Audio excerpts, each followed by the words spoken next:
بسم اللہ الرحمن الرحیم۔ یہ ضعیف راویوں کا تذکرہ چل رہا ہے، تو اسی میں سے ایک راوی ہے زیاد بن میمون۔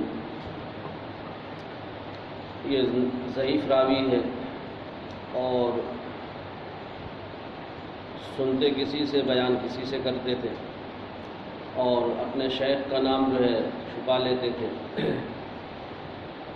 خالد بن محدوج کہتے ہیں، خالد بن محدوج وقال، یہاں پہ سمیت یزید بن ہارون و ذکر زیاد بن میمون۔ یزید بن ہارون کہتے ہیں کہ انہوں نے تذکرہ کیا زیاد بن میمون کا۔ اصل کہتے ہیں الحسن الحلوانی قال سمیت یزید بن ہارون و ذکر زیاد بن میمون۔ حسن حلوانی کہتے ہیں کہ میں نے یزید بن ہارون کو سنا، انہوں نے تذکرہ کیا زیاد بن میمون کا، اور یزید بن ہارون نے کہا حلفت اللہ اروی عنہ شیئا، کہ نہ تو میں اس سے کوئی چیز نقل کروں گا اور نہ خالد بن محدود سے نقل کروں گا۔ دو راویوں کا اس میں تذکرہ ہے، ایک تو زیاد بن میمون کا اور دوسرا راوی ہے خالد بن محدوج۔ تو انہوں نے قسم کھائی کہ میں نے قسم کھائی ہے، حلفت، میں نے اللہ اروی عنہ شیئا، کہ میں اس سے یعنی زیاد بن میمون سے کوئی روایت نہیں نقل کروں گا اور نہ خالد بن محدود سے۔ اور وقال، انہوں نے فرمایا یعنی یزید بن ہارون نے کہ لقیت زیاد بن میمون، میں نے ملاقات کی زیاد بن میمون سے، فسألتہ عن حدیث، میں نے اس سے پوچھا ایک حدیث کے بارے میں، فحدثنی بہ عن بکر المزنی، تو اس نے مجھ سے وہ حدیث بیان کی بکر المزنی کے حوالے سے، یعنی یہ کہا کہ حدثنی بکر المزنی، یعنی مجھ سے یہ حدیث بیان کی ہے بکر المزنی نے، یعنی گویا کہ اپنا شیخ بتایا کس کو۔ اور پھر یزید بن ہارون کہتے ہیں ثم عدت الیہ، پھر میں دوبارہ اس کے پاس گیا، عاد یعود مانا ہوتا ہے واپس ہونا، عدت الیہ، پھر میں دوبارہ گیا، فحدثنی بہ، تو اس نے مجھ سے وہی حدیث بیان کی مورخ کے حوالے سے۔ اب اس دفعہ شیخ بتا دیا کس کو۔ یہ کبھی کبھی جو ہے محدثین حافظہ کی جانچ کرنے کے لیے اسی حدیث کو پوچھا کرتے تھے کہ اگر اس کا ضبط اور حفظ اچھا ہوگا تو وہی بات بیان کرے گا جو پہلی مرتبہ بیان کیا ہے، اور اگر حفظ اچھا نہیں ہے یا کچھ گڑبڑ کرتا ہے تو پھر دوسرے کا نام لے گا، تو اس طرح پکڑتے تھے۔ تو دیکھیے اب وہی حدیث پوچھی تو اب وہ کہہ رہا ہے کہ حدثنی بہ عن مورخ، اس نے مجھ سے وہ حدیث بیان کی کس سے، مورخ کے حوالے سے۔ ثم عدت الیہ، پھر میں دوبارہ تیسری مرتبہ اس کے پاس گئے، پھر میں اس کے پاس گیا، فحدثنی بہ عن الحسن، اس نے مجھ سے وہ حدیث بیان کی حسن بصری کے حوالے سے، اور نسبت بلند کر دی۔ اب اپنا شیخ بتایا کس کو، حضرت حسن بصری کو۔ وَكَانَ يَنْسِبُهُمَا إِلَى الْكِذْبِ، یہ کانا کے اندر ہوا ضمیر ہے، اس کا مرجع ہے یہ یزید بن ہارون۔ یزید بن ہارون ان دونوں کو منسوب کرتے تھے جھوٹ کی طرف، ان دونوں کو، کن کو، خالد بن محدوج کو اور زیاد بن میمون، ان دونوں راویوں کا تذکرہ ہو رہا ہے، زیاد بن میمون اور خالد بن محدوج۔ تو وہ ان کو منسوب کرتے تھے، کون، یزید بن ہارون، الی الکذب، جھوٹ کی طرف، یعنی کہتے تھے کہ جھوٹے ہیں یہ راوی۔ قال الحلوانی سمیت عبد الصمد، حضرت حلوانی فرماتے ہیں کہ میں نے عبد الصمد کو سنا، وذکرت عنده زیاد بن میمون، میں نے ان کے پاس تذکرہ کیا زیاد بن میمون کا، فنسبہ الی الکذب، تو انہوں نے بھی اس کو منسوب کیا جھوٹ کی طرف، انہوں نے بھی یہی کہا کہ زیاد بن میمون کیا ہے، جھوٹا راوی ہے، اور خالد بن محدوج بھی جھوٹا راوی ہے۔ وَبِهِ قَالَ حَدَّثَنَا محمود بن غیلان قال قلت لأبی داود الطیالسی قد اکثرت عن عباد بن منصور، محمود بن غیلان کہتے ہیں کہ میں نے حضرت ابو داؤد طیالسی سے کہا کہ آپ تو عباد بن منصور کی بہت زیادہ روایتیں لیتے ہیں. یہ عباد بن منصور ان کے استاد تھے ابو داؤد طیالسی کے، تو ان سے بہت سی حدیثیں انہوں نے سنی ہیں.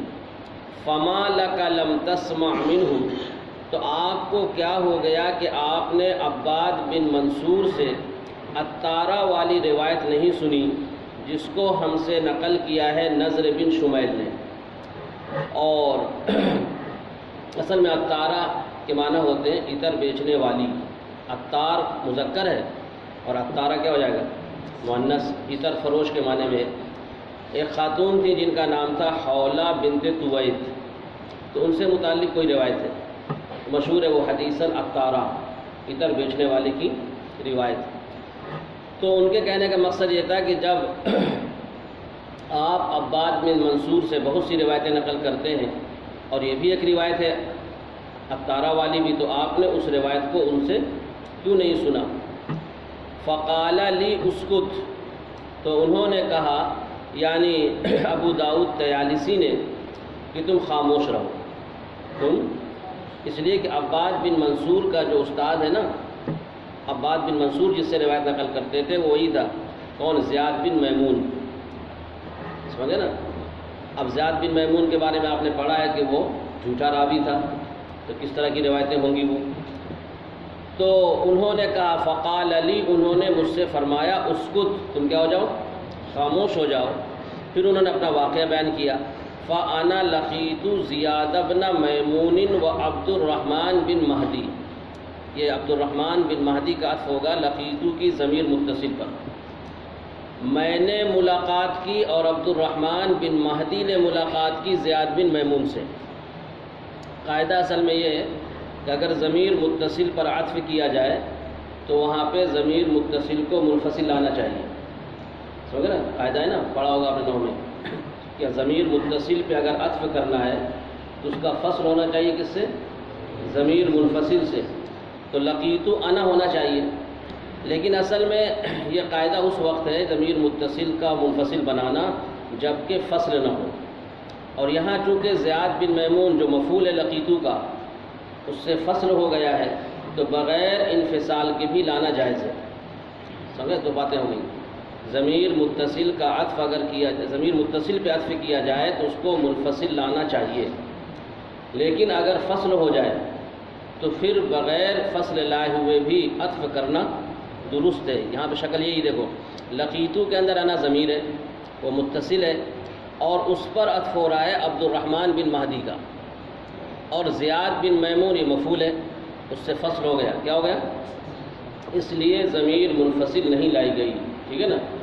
ترجمہ یہ ہوگا فَأَنَا لَقِيتُ زِيَادَ بْنَ مَيْمُونَ وَعَبْدُ الرحمن بن مہدی، کہ میری ملاقات ہوئی، میں نے ملاقات کی اور عبد الرحمن بن مہدی نے ملاقات کی. دونوں فائل ہیں. کس سے ملاقات کی؟ زیاد بن میمون سے.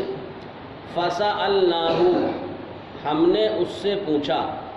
فَقُلْنَا لَهُ، اور ہم لوگوں نے اس سے کہا هَذِهِ الْأَحَادِيثُ الَّتِي تَرْوِيهَا عَنْ أَنَسٍ، وہ حدیثیں کیسی ہیں جن کو تم روایت کرتے ہو حضرت انس رضی اللہ عنہ سے، وہ روایتیں کیسی ہیں؟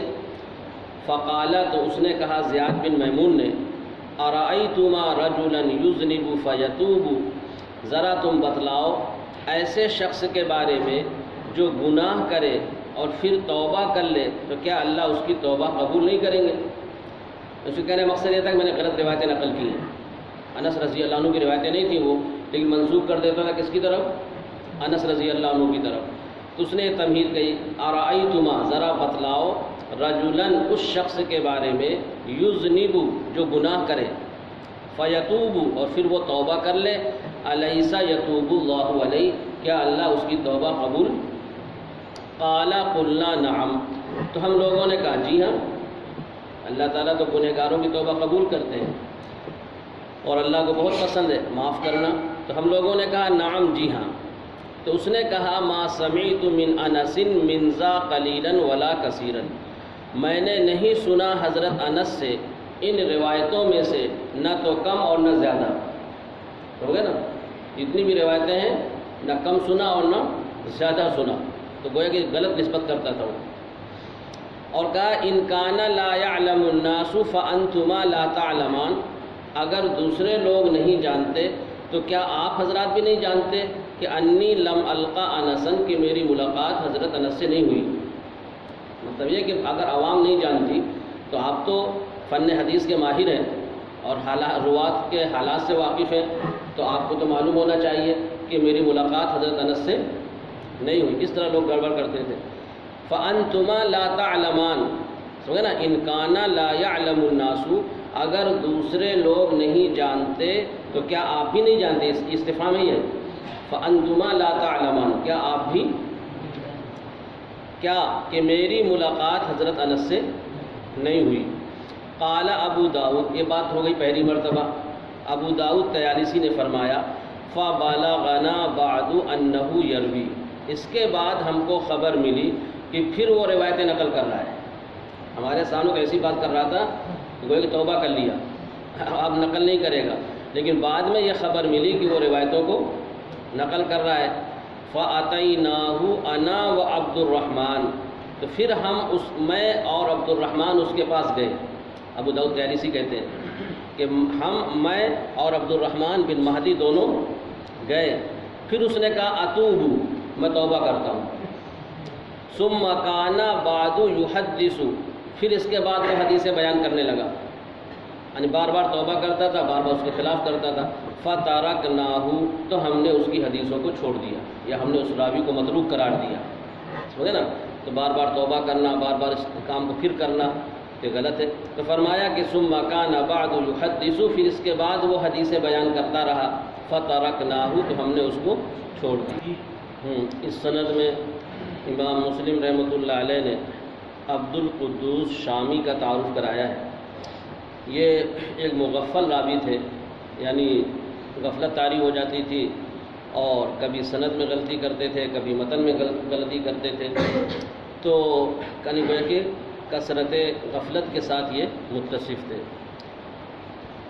تو حضرت حسن حلوانی کہتے ہیں سمیت شبابتا، میں نے حضرت شبابہ کو سنا، انہوں نے فرمایا کانا عبد القدوس یحدثنا، عبد القدوس ہم سے حدیث بیان کرتے تھے تو وہ کہتے تھے سوید بن عقلہ، حالانکہ صحیح ہے سوید بن غفلہ، تو غین کو عین بنایا اور غفلہ فا کو قاف بنا دیا. یہی تو غلطی ہوتی تھی. سنا کچھ، جیسے آپ لوگ سو رہے ہیں، آدھی بات سنیں گے آدھی بات نہ سنیں گے، تو پھر نقل کر دیں گے کہ یہ سنا تھا ہم نے، تو غفلت ہوتی ہے نا. غفلت کا تعلق ہے حدیث کے لینے سے، اور غلطی کا تعلق ہوتا ہے حدیث کے ادائیگی سے. ہم نے پڑھا ہوگا کہ وہ اسباب جو حفظ کو متاثر کرتے ہیں وہ 5 ہیں نا، اس میں ایک ہے فرط غفلت، اور ایک ہے کثرت غلط، اور وہم، مخالفت ثقات، سوء حفظ. یہ 5 سبب ہیں جن سے راوی کا ضبط متاثر ہوتا ہے. تو غفلت اور غلطی دونوں قریب قریب ہیں، لیکن فرق یہ ہے کہ غفلت کا تعلق ہوتا ہے حدیث کے لینے میں، اور غلطی کا تعلق ہوتا ہے حدیث کی ادائیگی میں. جیسے آپ سو رہے ہیں تو آدھی بات سنیں گے آدھی بات نہیں سنیں گے، تو کچھ کا کچھ نقل کر دیں گے کہ ہم نے مسلم میں یہ پڑھا تھا، ہوگا نہیں ہوگا. تو یہ غفلت ہوتی ہے حدیث پڑھنے میں، حدیث کے لینے میں، اور غلطی کا تعلق ہوتا ہے پہنچانے میں. جب آپ غلط سنیں گے تو غلط پہنچائیں گے. اسی طریقے سے عبد القدوس شامی بھی تھے. تو اصل راوی کا نام ہے سوید بن غفلہ، کیا نام ہے؟ اور وہ کیا کہتے تھے؟ سوید بن عقلہ. قال، ایک تو یہ غلطی ہوئی متن میں راوی کے. اور شبابہ کہتے ہیں میں نے عبد القدوس کو یہ بھی کہتے ہوئے سنا کہ نہا رسول اللہ صلی اللہ علیہ وسلم ان یتخذ الروح ارزا. اصل حدیث اصل میں اس طرح ہے، نہا رسول اللہ صلی اللہ علیہ وسلم ان یتخذ الروح غرزا. را میں ضمہ پڑھیے روح، اور عین کے بجائے غین پڑھیے غرزا. یعنی اللہ کے رسول صلی اللہ علیہ وسلم نے منع کیا ہے کہ جاندار کو نشانہ بنایا جائے. یعنی کوئی آدمی اپنا نشانہ سیکھ رہا ہے، مشق کر رہا ہے، تو کہیں دیوار ویوار میں سیکھنا چاہیے. پہلے زمانے میں لوگ جانور کو کھڑا کر دیتے تھے یا پرندے کو کہیں دور بیٹھا دیتے تھے اور اس پہ نشانہ سیکھا کرتے تھے. تو اللہ کے رسول نے اس سے منع کیا کہ اس سے بدن چھلنی ہوگا اس کا، بار بار جب تیر لگے گا تو کیا ہوگا؟ چھلنی ہوگا، تکلیف ہوگی جانور کو، جاندار کو. اس لیے آپ نے یہ بات کیا کی تھی؟ منع کی تھی کہ جاندار کو نشانہ بنانے سے کیا کیا؟ منع کیا. اگر نشانہ سیکھنا ہے تو کسی اور چیز میں سیکھو، غیر جاندار چیزوں میں سیکھو. ٹھیک ہے نا؟ اصل حدیث یہ ہے اور یہ حدیث صحیح ہے. اب انہوں نے را کے ضمے کو را فتح پڑھ دیا، رو. اور عربی زبان کے اندر بہت نزاکت ہے، آپ کو معلوم ہے کہ حرکت کے بدلنے سے معنی بدل جاتے ہیں پورے. دیکھو، روح کے معنی ہوا کے آتے ہیں اور روح کے معنی جاندار کے آتے ہیں. وہی ہے را واو ہا. را میں فتح آ گیا، رو اس کے معنی ہوا، اور روح کے معنی جاندار، جان. یہ عربی زبان میں جتنی نزاکت ہے اتنی نزاکت کسی زبان میں نہیں. حضرت مولانا علی میاں صاحب ندوی رحمۃ اللہ علیہ فرمایا کرتے تھے کہ عربی زبان میں وسعت بھی ہے اور نزاکت بھی ہے. سنا؟ بہت وسیع زبان ہے یہ، ہر ایک کے لیے الگ الگ لفظ آتے ہیں اور نزاکت بھی بہت ہے. اگر حرکت بدل گئی پورے معنی کیا ہو جاتے ہیں؟ بدل جاتے ہیں. جیسے قرآن میں ہے نا، فساء صباح المنذرین. منذر مانے جن کو ڈرایا گیا. اس مفعول کا صیغہ ہے یہ کہ ان کی صبح خراب ہو گئی جن کو ڈرایا گیا تھا. یعنی نبیوں کی قوم نے ان کی بات نہیں مانی تو ان پر عذاب آ گیا. تو اللہ تعالیٰ کہتے ہیں کہ ان کی صبح خراب ہو گئی جن کو ڈرایا گیا تھا. اور اگر آپ نے پڑھ دیا فساء صباح المنذرین تو کیا ترجمہ ہو جائے گا؟ ڈرانے والوں کی صبح خراب ہو گئی. اور ڈرانے والے کون تھے؟ انبیاء تھے. کتنا فرق ہو گیا تھے؟ منذرین صرف ایک ہی حرکت تو بدلی، پورا لفظ وہی ہے. کسرے کے بجائے، فتحے کے بجائے اگر آپ نے کسرہ پڑھ دیا تو کتنا معنی بدل گیا. اتنی نزاکت کسی دوسری زبان میں نہیں ہے. وہاں پورا لفظ بدل جاتا تو کوئی فرق نہیں پڑتا. جیسے ہمارا نام ریاض ہے، کوئی زیڈ سے لکھ دیتا ہے، کوئی جے سے لکھ دیتا ہے نا. RIYAZ بھی لکھ دے تو ریاض ہو جائے گا، اور جے لکھ دے تو وہی پڑھا جائے گا. تو دوسری زبانوں میں اتنی نزاکت نہیں ہے، وہاں تو پورا جو ہے حرف بدل جاتا ہے. لیکن یہاں حرکت کے بدلنے سے معنی کیا ہو جاتے ہیں؟ تو اب دیکھو، اصل حدیث تھی ان یتخذ الروح، کیا تھا؟ اور انہوں نے کیا پڑھ دیا؟ ان یتخذ الروح. تو رو معنی ہوا ہو گئی. اب غرضن تھا، اس کو انہوں نے عرض پڑھ دیا. غرض کے معنی نشانے کے ہیں، عرض کے معنی چوڑائی کے ہیں. اب ان سے مطلب پوچھا گیا اس حدیث کا تو انہوں نے کہا کہ اللہ کے رسول صلی اللہ علیہ وسلم نے چوڑائی میں روشن دان بنانے سے منع کیا ہے. نہیں سمجھے؟ اگر گھر بنانا ہے تو گھر میں اگر روشن دان رکھنا ہے، جیسے یہ کھڑکیاں ہیں، روشن دان جانتے ہو نا، جہاں سے ہوا آتی ہے. تو انہوں نے کہا کہ اللہ کے رسول صلی اللہ علیہ وسلم نے چوڑائی میں روشن دان بنانے سے منع کیا ہے. اگر روشن دان بنانا ہے تو لمبائی میں بناؤ. سمجھ گئے؟ حالانکہ اس کا کوئی تعلق نہیں روشن دان سے. اللہ کے رسول کے فرمانے کا مقصد تو یہ تھا کہ جاندار کو نشانہ مت بناؤ. جاندار کو اس طرح جو گڑبڑ کرتے تھے لوگ اور مطلب کچھ کا کچھ بیان کرتے تھے، یہ غفلت ہی ہے. کیا ہے؟ تو عبد القدوس شامی جو راوی تھے یہ مغفل راوی تھے. ایک تو اس میں غلطی کی، راوی کے نام میں سوید بن عقلہ کہا بجائے سوید بن غفلہ کے. اور کہتے ہیں سمیت عبد القدوس، میں نے عبد القدوس کو سنا ہے، وہ کہتے تھے نہا رسول اللہ صلی اللہ علیہ وسلم ان یتخذ الروح ارضا فقیل لہ. تو ان سے کہا گیا ایو شیء ھذا، اس کا کیا مطلب ہے؟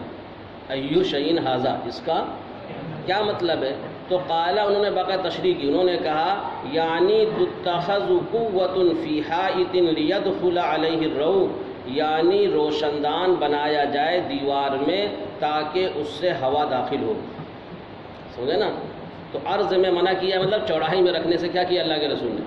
دیوار میں اگر روشن دان بنانا ہے ہوا آنے کے لیے تو لمبائی میں بناؤ، طول میں بناؤ، عرض میں نہ بناؤ. اس طرح انہوں نے اس کو مطلب بیان کیا. تو یہ مغفل راوی تھے. کیا تھے؟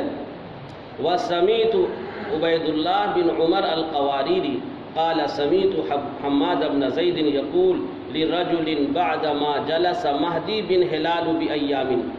یہ عبید اللہ بن عمر قواریری کہتے ہیں کہ میں نے حماد بن زید کو فرماتے ہوئے سنا ایک شخص سے، اس کے بعد کہ مہدی بن ہلال بیٹھے، نیچے لکھا ہے حدیث پڑھانے کے لیے، اقراء الحدیث. یہ مہدی بن ہلال کا تعارف کرا رہے ہیں. مہدی بن ہلال بھی ضعیف راوی ہے، تو وہ حدیث پڑھانے کے لیے باقاعدہ بیٹھا، لوگ اس کے پاس پڑھنے جانے لگے، تو ایک وہ شخص جو ان کے درس میں شریک ہوتا تھا مہدی بن ہلال کے، تو اس سے حماد بن زید نے فرمایا ما هذه العین المالحۃ التي نبعت قبلکم، یہ نمکین چشمہ کیسا ہے جو تمہاری جانب سے ابل رہا ہے، یعنی تمہاری طرف کیا ہو رہا ہے؟ قال نعم یا ابا اسماعیل، تو اس شخص نے کہا جی ہاں اے ابو اسماعیل۔ یہ ابو اسماعیل حماد بن زید کی کنیت ہے، یعنی اس نے اقرار کیا۔ اصل میں کہنے کا مقصد یہ تھا کہ ایک ایسی فیکٹری قائم ہو گئی ہے جس سے نئی نئی حدیثیں نکل رہی ہیں، تو اس کو تعبیر کیا انہوں نے نمکین چشمے سے، کیا ما هذه العین المالحہ، یہ نمکین چشمہ کیسا ہے نبعت قبلکم، جو تمہاری طرف ابلا ہے، یعنی تمہاری طرف نکل رہا ہے۔ تو یہ مہدی بن ہلال بھی ضعیف راوی تھا اور حدیث کو گڑبڑ کے بیان کرتا تھا۔ قال نعم یا ابا اسماعیل، وبی قال حدثنا الحسن الحلوانی قال سمیت عفان قال سمیت ابا عوانہ قال ما بلغنی عن الحسن حدیث الا اتیت به ابان بن ابی عیاش۔ اس سند میں تعارف کرایا گیا ہے ابان بن ابی عیاش کا، یہ بھی ایک ضعیف راوی ہے۔ تو حضرت عفان کہتے ہیں کہ میں نے حضرت ابو عوانہ کو سنا، انہوں نے فرمایا کہ مجھ کو نہیں پہنچی حضرت حسن بصری کی کوئی حدیث مگر میں اس کو لے کر آتا تھا ابان بن ابی عیاش کے پاس۔ اصل میں ابان بن ابی عیاش کو لوگ سمجھتے تھے محدث، تو توثیق کے لیے لاتے تھے، کس کے لیے؟ بعد میں پتہ چلا کہ گڑبڑ کرتا ہے۔ فقرأہ علیہ، تو اس نے ان روایتوں کو میرے سامنے پڑھا، اور آگے آ رہا ہے کہ وہ جتنی بھی روایتیں ابو عوانہ نے پہنچائی تھیں نا حضرت حسن بصری رحمۃ اللہ علیہ کی، ان سب کو اپنی طرف منسوخ کر دیا، اور یہ کہنے لگا سمیت الحسن بصری، حالانکہ درمیان میں راوی کون ہے؟ ابو عوانہ ہے، ابو عوانہ نے حدیثیں پہنچائی تھیں حضرت حسن بصری کی، سمجھے نا؟ تو یہ کہنا چاہیے سمیت ابا عوانہ، تو ابو عوانہ کو ہٹا دیا اور ڈائریکٹ نقل کرنے لگا کس سے؟ حسن بصری سے۔ تو وہ کہہ رہے ہیں ابو عوانہ کہتے ہیں کہ ما بلغنی عن الحسن حدیث، مجھ کو نہیں پہنچی حضرت حسن بصری رحمۃ اللہ علیہ کی کوئی حدیث الا اتیت به، مگر میں اس کو لے کر آتا تھا ابان بن ابی عیاش کے پاس۔ فقرأہ علیہ، تو اس نے اس حدیث کو میرے سامنے ہی پڑھا، اور نسبت کی کس طرف؟ ہاں چلیے، یہ علی بن مسہر کہتے ہیں کہ سمیت انا و حمزۃ الزیات، میں نے اور حمزہ زیات دونوں نے سنا۔ دیکھیے یہاں پہ دیکھو ضمیر متصل پہ عطف ہوا تو انا سے فصل ہوا، سمیت انا و حمزۃ الزیات، ٹھیک ہے نا؟ حمزہ زیات کا عطف کس پر ہے؟ سمیتو کی انا ضمیر پہ متصل پہ، تو چونکہ یہاں فصل نہیں تھا اس لیے ضمیر کو کیا لانا پڑا؟ منفصل لانا پڑا۔ تو سمیت انا و حمزۃ الزیات، میں نے اور حضرت حمزہ زیات دونوں نے سنا ابان بن ابی عیاش سے تقریباً 1000 حدیثیں، نحون من 1000 حدیث تقریباً۔ قال علی، علی سورت علی بن مسہر ہے، حضرت علی بن مسہر نے فرمایا فلقیت حمزہ، میری ملاقات ہوئی حضرت حمزہ زیات سے، فاخبرنی، انہوں نے مجھ کو بتایا انہ رأى النبی صلی اللہ علیہ وسلم فی المنام، کہ انہوں نے اللہ کے نبی صلی اللہ علیہ وسلم کو خواب میں دیکھا۔ فعرض علیہ ما سمع من ابان، تو انہوں نے اللہ کے رسول صلی اللہ علیہ وسلم کے سامنے پیش کیا ان حدیثوں کو جن کو انہوں نے سنا تھا ابان سے، ابان بن ابی عیاش سے جتنی روایتیں سنی تھیں وہ سب روایتیں انہوں نے اللہ کے رسول کے سامنے پیش کی۔ فما عرف منہا، تو اللہ کے رسول نے ان روایتوں کو نہیں پہچانا، الا شیئا یسیرا خمسۃ او ستۃ، مگر معمولی مقدار 5 یا 6، یعنی 5 یا 6 روایتیں صحیح تھیں جن کے بارے میں اللہ کے رسول نے فرمایا ہاں یہ روایتیں صحیح ہیں۔ خواب کی بات ہے یہ، سمجھے نا؟ دیکھو اب سوال پیدا ہوتا ہے کہ نبی کا خواب تو حجت ہوتا ہے، لیکن غیر نبی کا خواب حجت نہیں ہوتا، اس سے کوئی حکم شرعی ثابت نہیں ہو سکتا۔ تو یہاں خواب کی وجہ سے ابان بن ابی عیاش کو ضعیف قرار دیا جائے یہ صحیح نہیں ہے، اس کا جواب یہ ہے کہ اصل میں ابان بن ابی عیاش کا ذوف تو پہلے سے طے تھا، جیسے آپ نے اوپر پڑھا کہ ابو عوانہ نے خود کہا کہ حضرت حسن بصری کی روایتیں میں پیش کرتا تھا، اور پھر بعد میں پتہ چلا کہ اس سب منسوخ کر لیے کس کی طرف؟ اپنی طرف، تو اس کا ضعیف ہونا تو ثابت ہے۔ اس خواب سے اور تائید ہو گئی، کیا ہو گئی؟ یعنی اس خواب سے اس کا ضعیف ہونا ثابت نہیں ہوا، بلکہ اس خواب کے ذریعے اس کے ضعیف ہونے کی کیا ہوئی؟ تائید ہوئی۔ تو جو 1000 تقریباً حدیثیں تھیں، ان 1000 حدیثوں میں سے 5 یا 6 حدیثیں صحیح تھیں صرف، اور بقیہ سب کیا تھی؟ گڑبڑ تھی۔ اللہ کے رسول صلی اللہ علیہ وسلم نے پہچاننے سے انکار کر دیا، تو فرماتے ہیں فَعَرَضَ عَلَيْهِ مَا سَمِعَ مِنْ أَبَانَ، تو حضرت حمزہ انہیں پیش کیا اللہ کے رسول پر ان حدیثوں کو جن کو انہوں نے سنا تھا ابان سے، فما عرف منہا، تو اللہ کے رسول صلی اللہ علیہ وسلم نے ان میں سے نہیں پہچانا مگر معمولی مقدار، شیئن یسیرن مانے معمولی مقدار، خمسطن او ستتن، وہ 5 یا 6۔ یہ بقیہ ایک راوی ہیں، آپ نے پڑھا تھا پیچھے، بقیہ صدوق اللسان ہے نا، زبان کے سچے تھے لیکن نیک تھے۔ تو کہہ رہے ہیں کہ اصل میں بقیہ کے بارے میں محدثین نے یہ فیصلہ کیا، ابو اسحاق فزاری کہتے ہیں اکتب عن بقیہ ما روا عن المعروفین، بقیہ کی ان روایتوں کو لکھو جو وہ نقل کرتے ہیں معروف راویوں سے، یعنی جن کا تعارف ہو اور جن کو لوگ جانتے ہوں، ولا تکتب عنہ ما روی عن غیر المعروفین، اور ان کی ان روایتوں کو نہ لکھو جو نقل کی گئی ہیں غیر معروف راویوں سے، ٹھیک ہے نا؟ مطلب اگر بقیہ ایسے راویوں سے نقل کرتے ہیں جن کو آپ جانتے ہیں اور جن کے حالات سے آپ واقف ہیں تو ان کی روایتوں کو لے لو، اور اگر غیر معروف راویوں سے نقل کرتے ہیں تو ان کی روایتوں کو نہ لو۔ اور فرمایا انہوں نے کہ ولا تکتب عن اسماعیل بن عیاش، اسماعیل بن عیاش کی روایتوں کو نہ لکھو، وہ نقل کرے معروفین سے یا غیر معروفین سے، معروف راویوں سے نقل کرے تب بھی ان کی روایتوں کو نہ لو، یہ نصیحت کی تھی انہوں نے۔ اس سے معلوم ہوا اسماعیل بن عیاش اور بقیہ یہ بھی ضعیف راوی ہیں۔ دیکھیے آپ نے پڑھا تھا تدلیس، تو تدلیس کہتے ہیں کہ راوی اپنے شیخ کا نام چھپا لے اور اس کا تذکرہ نہ کرے بلکہ نسبت کر دے شیخ کے شیخ کی طرف، تو تدلیس کی ایک شکل یہ بھی ہوتی ہے۔ اور ایک شکل یہ ہوتی ہے کہ شیخ کا نام تو لے لیکن جیسے اگر نام مشہور ہے تو نام کی بجائے کنیت بیان کر دے، کنیت اگر مشہور ہے اس کی تو نام ذکر کر دے، تو یہ بھی ایک تدلیس کی شکل ہے، سمجھ گئے؟ یعنی جیسے عبد القدوس راوی نام ہے، جب پڑھا ہوا بھی آپ نے کہ عبد القدوس جو تھے وہ مغفل راوی تھے، ہے نا؟ اب ان کی کنیت ہے ابو سعید الوحازی۔ اب اگر کوئی کہے کہ مجھ سے بیان کیا ابو سعید الوحازی نے تو آپ سمجھیں کہ کوئی معتبر راوی ہوگا۔ تحقیق کے بعد پتہ چلا کہ یہ وہ عبد القدوسی ہے، نہیں سمجھے؟ تو اگر عبد القدوس کہتے وہ تو لوگ جان جاتے کہ عبد القدوس وہی ہے مغفل راوی جنہوں نے سوید بن غفلہ کے بجائے سوید بن عقلہ کہا تھا، ہے نا؟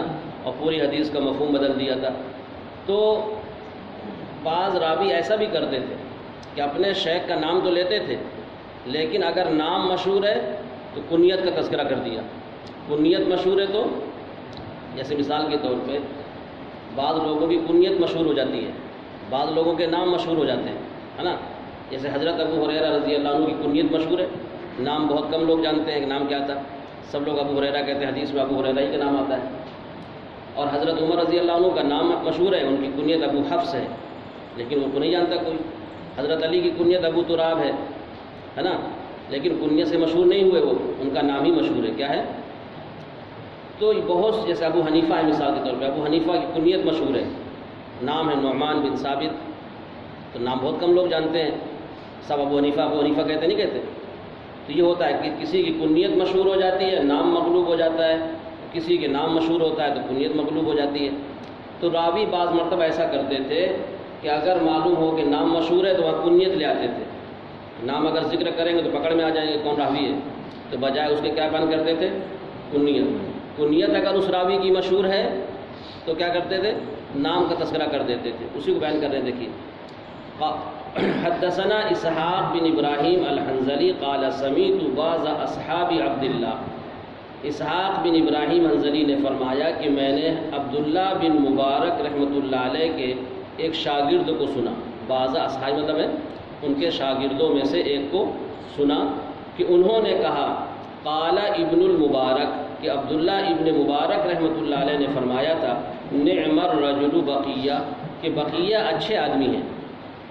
ایک بتوایا بقیۃ صدوق اللسان، ہے نا، زبان کے سچے تھے، تو انہوں نے بھی عبداللہ ابن مبارک نے بھی فرمایا نعم الرجل بقیہ، کہ کیا ہی اچھے آدمی ہیں بقیہ، لیکن یہ گڑبڑی کرتے تھے وہ، لولا انہ یکنی الاسامیہ، اگر وہ ناموں کی کنیت نہ رکھتے، ناموں کو کنیت سے نہ بدلتے، یا وہ یسمی الکنا، اور کنیتوں کو نام سے نہ بدلتے، یہ کرتے تھے وہ، کنیت کی جگہ میں نام لے آئے، نام کی جگہ میں کیا لے آئے، کنیت لے آئے، اگر یہ کام نہ کرتے تو اچھے آدمی تھے وہ۔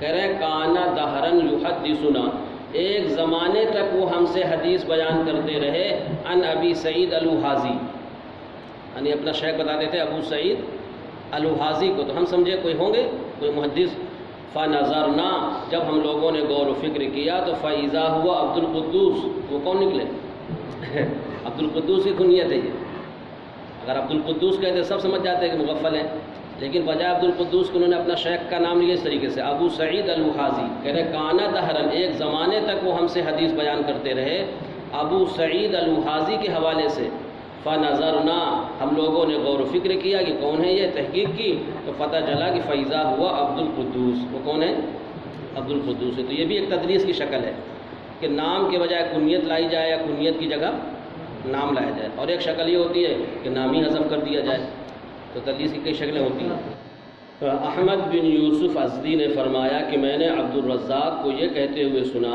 کہ ما رأیت ابن المبارک، میں نے حضرت عبداللہ بن مبارک رحمۃ اللہ علیہ کو نہیں دیکھا کہ انہوں نے صراحت کے ساتھ اپنے قول میں کذاب کہا ہو سوائے عبد القدوس کے لیے، یعنی کسی راوی کو صراحت کے ساتھ کذاب کہا ہو میں نے نہیں سنا، لیکن عبد القدوس کے لیے انہوں نے کذاب کا لفظ استعمال کیا ہے، بڑی بات ہے نا۔